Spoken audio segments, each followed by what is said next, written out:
E aí, galera? Bem-vindos ao nosso Guia Visual Interativo. O nosso objetivo hoje é bem direto, dar aquele hit kill na próxima prova de história. Então, bora considerar esse aqui o seu detonado oficial. Imagina que o livro didático virou um mapa gigante de jogo, tipo um mundo aberto no Roblox, sabe? Então, vamos dar o start e explorar os segredos do maior império de toda a antiguidade. Olha só a nossa tela de seleção de fases. São 6 missões rápidas para a gente zerar isso aqui. O início, expansão do mapa, regras da guilda, sistema de magia, o boss final e, para fechar, um DLC moderno. Pronto, start. Então, bora para a fase 1, o início. A lore desse jogo começa há uns 4.000 anos. Naquela época, os medos dominavam os persas, cobrando uns impostos super pesados. Mas aí, lá em 550 antes da Era Comum, o príncipe Ciro simplesmente ativou a ult dele. Ele organizou uma rebelião épica, uniu essas duas tribos e, bum, inaugurou o Império Aquímenida. Ó, pausa para um ponto de save mental, que isso cai na prova, hein?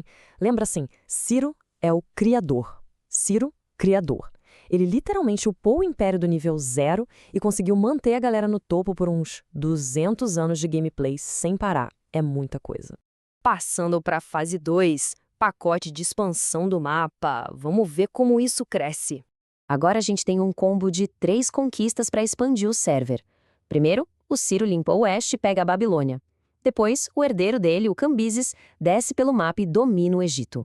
E o combo fecha perfeitamente com o Dário I, que atingiu um nível máximo de expansão do jogo, dominando desde os Balcãs até o Afeganistão. E a missão principal dessa galera era muito simples, na verdade. Expandir o território sem parar e coletar tributos. Era meio que sair pegando moedas no Super Mario, só que na vida real, exigindo que os povos derrotados pagassem recursos super valiosos para os persas.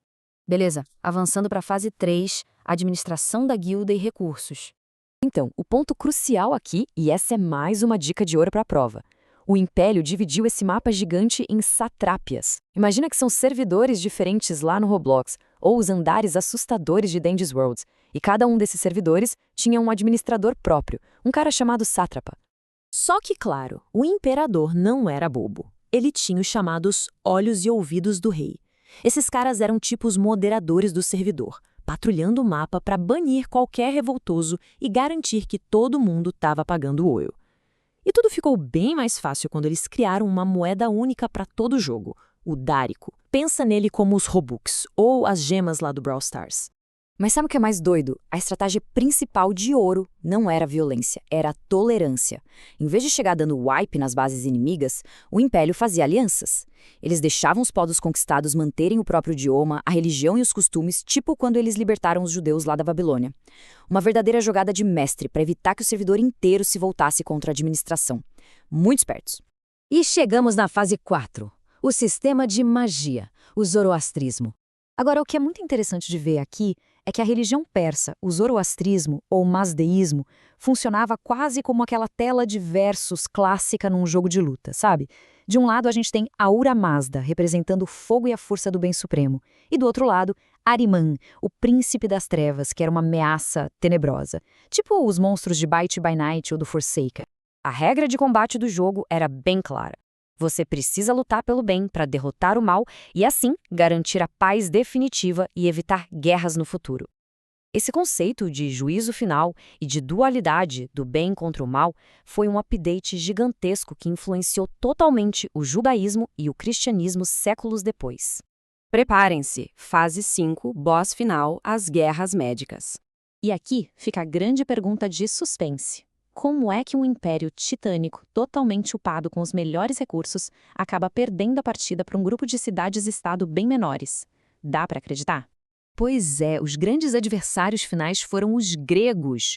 Esse confronto épico rolou nas chamadas Guerras Médicas. E detalhe super importante para a prova. Médicas não tem absolutamente nada a ver com medicina, tá? É só porque os gregos chamavam os persas de medos. Fica a dica. Os gregos usaram umas estratégias de mapa absurdas para segurar aquele rush super agressivo dos persas. Vamos mapear a sequência dessa raid aqui. Em 490 teve a Batalha de Maratona, e deu vitória grega. Em 480, a famosa Batalha de Termópilas, onde uns 300 espartanos seguraram o choke point num desfiladeiro apertado. Mas no final, os persas levaram essa. Aí, a vitória definitiva dos gregos veio em 479, lá em Plateia. O game over total e absoluto do Império Persa, no entanto, só chegou um bom tempo depois, quando o Alexandre, o Grande, dominou tudo no ano de 333, antes da Era Comum. E para fechar, nosso DLC moderno, o Irã hoje. Se a gente pegar o nosso mapa antigo e colocar um pino bem ali onde era o Império Persa, a gente chega no atual Irã. Em 2023, o mundo inteiro acompanhou uma revolução focada nos direitos das mulheres. Protestos fortíssimos contra a obrigatoriedade do véu estouraram depois da morte de uma jovem chamada Mahsa Amini, com a galera exigindo liberdades básicas na sociedade.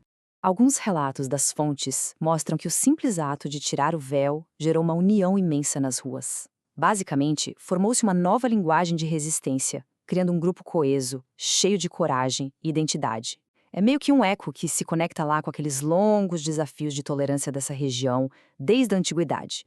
O que, no fim das contas, deixa um questionamento gigante em aberto na nossa cabeça. Pensando na tolerância de Ciro no mundo antigo, até a bravura impressionante das mulheres iranianas de hoje, a gente percebe que a busca por identidade não para nunca. Será que a luta por liberdade tem mesmo uma fase final, ou é um evento contínuo que nunca acaba? Fica aí a reflexão. O nosso objetivo agora é fechar essa revisão, dominar esse mapa do conhecimento e dar GG nessa prova. Boa sorte e até a próxima!